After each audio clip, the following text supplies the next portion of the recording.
Que a graça e a paz do Senhor Jesus Cristo estejam com todos vocês. Neste dia eu quero trazer mais uma reflexão da Palavra de Deus para nós. Hoje eu quero falar sobre um assunto muito interessante. Eu quero analisar um texto que é muito controvertido. Ele levanta muita polêmica, muito debate a respeito da questão do ministério feminino na igreja, do papel das mulheres na igreja, se elas podem ensinar ou não, se elas podem ser pastoras ou não, se elas devem ficar somente em silêncio, caladas e não falar nada. Qual é o ensinamento bíblico a esse respeito? Qual é a vontade de Deus? Como é que deve ser esse papel que é tão importante das mulheres na igreja? Essa é uma questão muito relevante para os dias de hoje, principalmente por causa dessa efervescência do feminismo. A igreja precisa encontrar a sua identidade bíblica e viver conforme os ensinamentos de Deus. Então eu quero refletir aqui sobre esse texto de 1 Timóteo, capítulo 2, versículo 9 ao 15, e refletir sobre o que Paulo está ensinando aqui. Qual é a interpretação correta desse texto? Eu não tenho a pretensão de ser o dono da verdade, mas eu vou procurar mostrar a interpretação que eu creio que é a mais correta exegeticamente, que respeita os princípios hermenêuticos de interpretação bíblica, e tentar mostrar o que eu creio ser a direção de Deus para nós, nesse texto de Paulo, que é um texto difícil de se interpretar. Eu vou ler aqui para vocês. 1 Timóteo 2, versículo 9 diz: Semelhantemente recomendo que as mulheres se vistam com decência, modéstia e discrição, não com tranças, nem com ouro ou pérolas, nem com roupas muito caras, mas que se vistam de boas obras, como convém a mulheres que professam servir ao Senhor. A mulher deve aprender em silêncio, com toda a reverência. Não permito que a mulher ensine, nem exerça autoridade sobre o homem. Esteja, portanto, em silêncio. Porque Adão foi criado primeiro e Eva depois. E mais, Adão não foi enganado, mas a mulher que foi enganada e caiu em transgressão. Contudo, a mulher será restaurada, dando à luz filhos, desde que permaneçam na fé, no amor e na santidade, com bom senso. Essa é a tradução King James. Gosto muito dela. Amém. Então, deixa eu refletir com vocês nesse texto. Mas antes, primeiramente, eu quero falar algo que vai nos ajudar a compreender melhor a maneira como eu vou interpretar esse texto. Existem 3 maneiras de você interpretar um texto bíblico. Você pode interpretar ele literalmente, compreendendo que tudo que está dizendo aqui é palavra de Deus e que você deve obedecer literalmente, sem se importar se é apenas um contexto cultural ou não. Essa é a interpretação literalista ou literal, onde você interpreta tudo como ordenança de Deus imutável para todas as épocas, sem levar em conta contexto histórico e cultural. Então, nessa interpretação, você vai aplicar tudo isso aqui como sendo algo que deve ser praticado literalmente, como está dizendo aqui, nos dias de hoje. Então, por exemplo, só para você entender, quem interpretar a Bíblia dessa maneira, se ele quiser ser coerente, ele vai ter que dizer, por exemplo, que aquele texto em 1 Coríntios 11, onde Paulo ordena que a mulher use o véu como um sinal de autoridade. Ele vai ter que dizer que aquilo ali é para ser praticado hoje pela igreja, que as mulheres têm que usar véu no culto, como um sinal de autoridade, porque ele interpreta literalmente aquilo ali como sendo algo imutável, não cultural. Semelhantemente, ele vai ter que interpretar, por exemplo, aquele texto onde Jesus manda lavar os pés uns dos outros, como sendo literal. Você vai ter sempre que estar fazendo essa prática de lavar os pés das outras pessoas na igreja, literalmente. Da mesma maneira, você vai ter que interpretar, por exemplo, o versículo onde Paulo diz: saudai a todos com o ósculo santo, que é beijo santo. E aí você vai ter que interpretar que você tem que realmente beijar as pessoas da igreja quando for saudá-las. Essa é a interpretação literal, que leva a Bíblia ao pé da letra. E tem muita gente que interpreta a Bíblia dessa maneira. Tem igrejas que usam véu, tem igrejas que praticam o ósculo santo, tem igrejas que lavam os pés porque eles interpretam isso como um mandamento imutável e eterno. Essa é a interpretação literal. Outra interpretação é o outro extremo. É onde você acha que tudo que está dizendo aqui na Bíblia é simplesmente algo cultural, referente àquela época. E aí a pessoa entende que os ensinamentos da Bíblia são todos apenas ensinamentos que foram dados àquelas pessoas, naquela época, naquele contexto, e não valem para o dia de hoje. São os liberais que pensam assim. E aí eles pensam que a Bíblia é um livro irrelevante para hoje, que não deve ser obedecido, que tudo aquilo ali que está aqui na Bíblia é parte do passado, de um outro contexto cultural, e era relevante para aquela época, mas hoje os tempos mudaram, então não se deve observar essas coisas, não deve se praticar essas coisas nos dias de hoje. Então muita gente interpreta a Bíblia dessa maneira, como sendo simplesmente um livro que fala de mandamentos culturais para um povo específico, para a igreja daquela época, que não tem relevância nenhuma para os dias de hoje. Esse é o outro extremo, do liberalismo. Existe a interpretação equilibrada, que é a interpretação da transposição cultural, onde você vai observar na Bíblia aquilo que é verdade de Deus, imutável, eterna, e aí você vai obedecer essa verdade imutável de Deus. Mas você vai ler a Bíblia usando de discernimento para perceber aquilo que é cultural, aquilo que é particular daquela época, uma maneira de como o mandamento se expressava naquela época, uma expressão cultural do mandamento de Deus naquela época e que pode mudar de acordo com a cultura. Assim é que nessa interpretação nós interpretamos que o véu era uma expressão cultural daquela época do mandamento que diz que o homem tem que ter autoridade sobre a mulher. Então, era uma maneira desse mandamento se expressar naquela época. Não precisa ser repetido hoje. Existem outras maneiras hoje culturais de se evidenciar, de deixar claro que o homem é a liderança sobre a mulher. Da mesma maneira, o ósculo santo, o lava-pés, eram demonstrações culturais de mandamentos de Deus. O mandamento de saudar os outros, de cumprimentar as pessoas com amor, de ter aquela comunhão. Não precisa ser com um beijo. Na nossa cultura pode ser com um aperto de mão, com um abraço. Da mesma maneira, nós não precisamos literalmente lavar os pés das pessoas como os escravos faziam. Simplesmente Jesus estava querendo ensinar que nós devemos servir as pessoas, ainda que seja o serviço mais humilde, nós devemos fazer.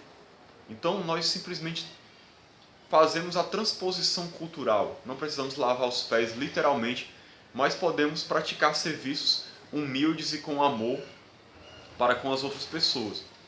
Então isso é a transposição cultural, onde você identifica o que é verdade eterna de Deus, o que é mandamento de Deus imutável e o que é contexto cultural e que muda de acordo com as épocas. Dito isto, esclarecendo isso, que era muito importante a gente esclarecer isso, você vai ver que fica mais fácil de interpretar esse texto. Porque esse texto, ele trata exatamente dessa questão que eu falei. Existem nesses textos aqui mandamentos eternos e imutáveis de Deus para qualquer época, e existem nesse texto, você vai perceber, traços culturais que eram referentes ao contexto da época, de como esses mandamentos eternos se expressavam naquela cultura judaica e greco-romana. E aí você vai perceber que existem coisas que permanecem e coisas que não permanecem. Vamos para o texto e agora você vai ter condições de compreender melhor, entendendo essa explicação que eu dei. Existem 3 tipos de mandamentos aqui, 3 mandamentos que foram dados, com relação à oração, de como deveria ser a oração no culto público. Isso está no versículo 8, que eu não li, quando diz: portanto determino que os homens orem em todo lugar, levantando mãos santas, sem ira e sem discussões. Então existe esse mandamento aqui a respeito da postura no culto público. Existe um mandamento aqui a respeito da maneira que as mulheres deveriam se portar, na sua maneira de se comportar na sociedade, suas vestimentas, suas atitudes. E existe um mandamento aqui com relação ao papel da mulher na igreja. Então vamos ver aqui o que é mandamento de Deus imutável e o que é cultura. Você vai compreender que isso vai ficar muito claro no texto. Essa interpretação que eu vou dar, irmãos, ela não é particularmente só minha, não é algo que eu estou inventando aqui. Existe um teólogo muito famoso da igreja, que morreu há pouco tempo, chamado John Stott, que no seu comentário bíblico de 1 Timóteo e Tito, ele tem exatamente essa mesma posição que eu vou mostrar aqui para vocês, e que eu acho ser a posição mais coerente, embora seja uma posição menos conhecida. Geralmente nós temos 2 posições na igreja, geralmente, com relação a esse texto. Uma posição que é muito literal e que leva tudo ao pé da letra, e outra posição que descarta o texto como se ele não fosse relevante para os dias de hoje. Então, para não me estender muito, vamos lá para a interpretação do texto. Se você for olhar, você vai perceber e vai conseguir identificar, usando da sua sabedoria e discernimento espiritual e do contexto cultural da época, você consegue perceber aqui o que é cultural e que não permanece para os dias de hoje. Dessa maneira, eu identifico no texto o seguinte: no versículo 8, quando ele diz: portanto, determino que os homens orem em todo lugar, levantando mãos santas, sem ira e sem discussões. O que é cultural aqui? É a questão do levantar mãos santas. Isso era costume da época, isso era a cultura da época. Era uma cultura principalmente do judeu.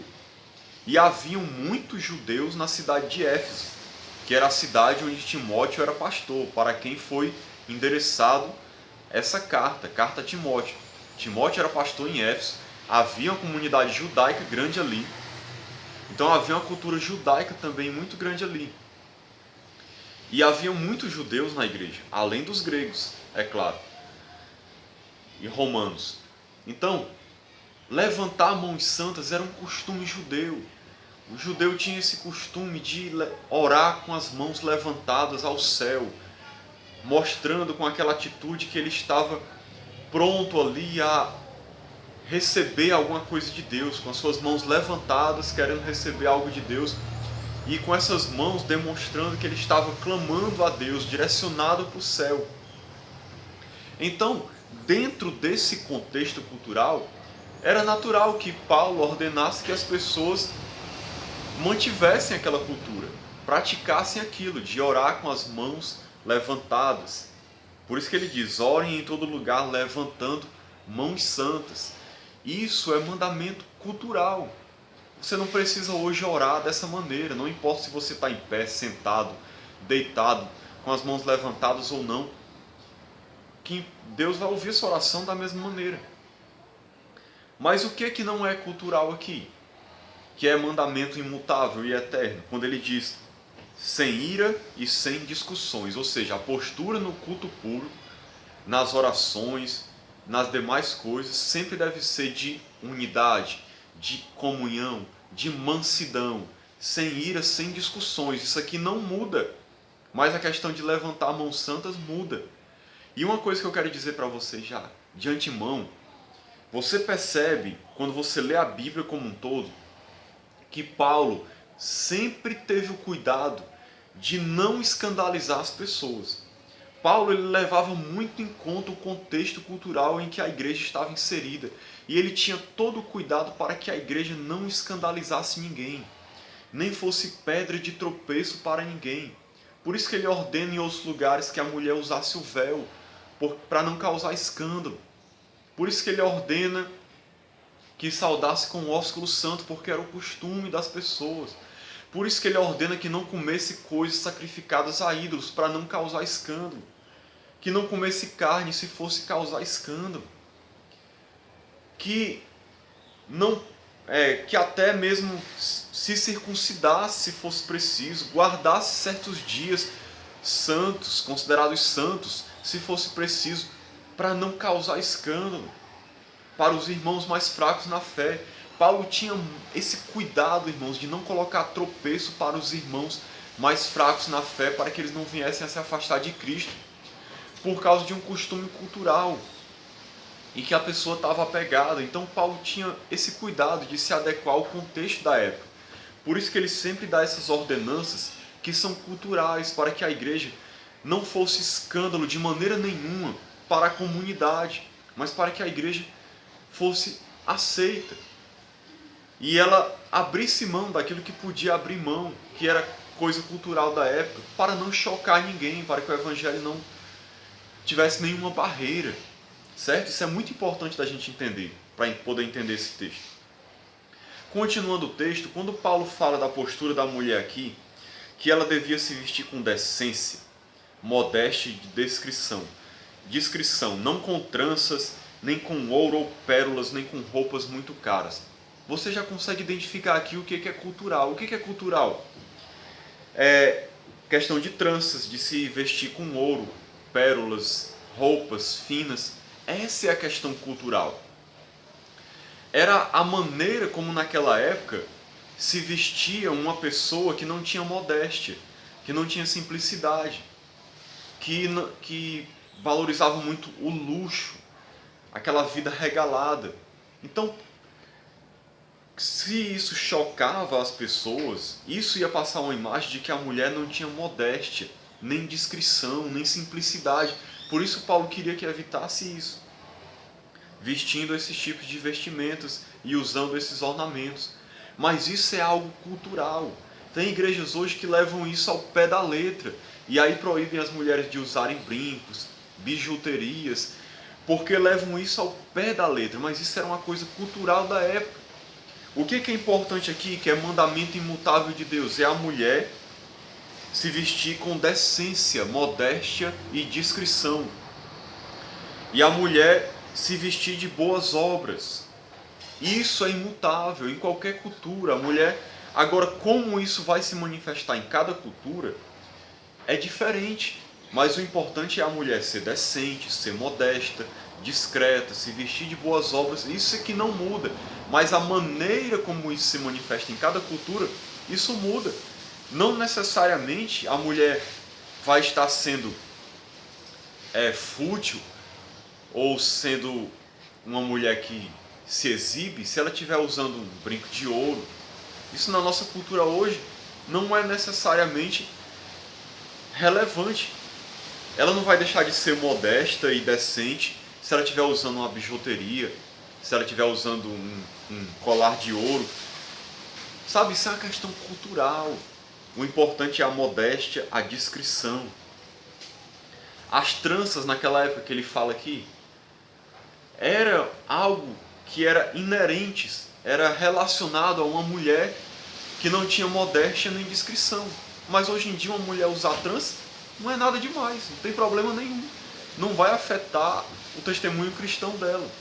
Vocês estão entendendo a diferença entre o que é cultura e o que é mandamento de Deus? Então, irmãos, seguindo o mesmo princípio exegético e hermenêutico, é que nós interpretamos o versículo seguinte, que é o mais polêmico, quando diz que a mulher deve aprender em silêncio, com toda a reverência, e aí ele diz: não permito que a mulher ensine, nem exerça autoridade sobre o homem, mas que esteja em silêncio. Vamos identificar aqui então o que é cultural e o que é mandamento imutável. O que é cultural aqui? O que era cultural aqui era a questão da mulher ficar em silêncio e não poder ensinar. Essa era a manifestação do ensino sobre o homem ter autoridade sobre a mulher. Era a maneira como isso se manifestava na época. Naquela época, nas sinagogas, a mulher não podia nem falar. Ela tinha que ficar calada na igreja. Na sociedade greco-romana, a mulher também não tinha esse espaço todo. Ela não tinha tanta liberdade. A mulher sempre foi oprimida na antiguidade. Ela não tinha voz, não tinha vez. Ela era considerada um ser inferior. Na sinagoga, então, ela tinha que ficar caladinha, ela não podia dar nenhum pio, ela não podia falar nada. Esse era o contexto cultural da época. Havia sinagoga aqui em Éfeso, muitos judeus tinham se convertido. Então eles, quando chegavam na igreja, se eles de repente vissem na igreja uma mulher falando, tendo voz, ensinando, isso seria um escândalo, isso ia gerar um problema sério na igreja. E Paulo estava querendo evitar isso, por isso que ele disse que a mulher não ensinasse, mas ficasse em silêncio. Que ela perguntasse em casa ao seu marido, é o que diz lá em 1 Coríntios capítulo 14, se ela quisesse aprender alguma coisa. Porque esse era o contexto cultural da época. Na época, a mulher ensinar seria como se ela estivesse tendo autoridade sobre o homem. O ensinar era considerado ter autoridade sobre o homem. Então, o que é mandamento imutável de Deus que não muda? É essa questão do homem ser o cabeça, do homem ser autoridade sobre a mulher. Isso não muda.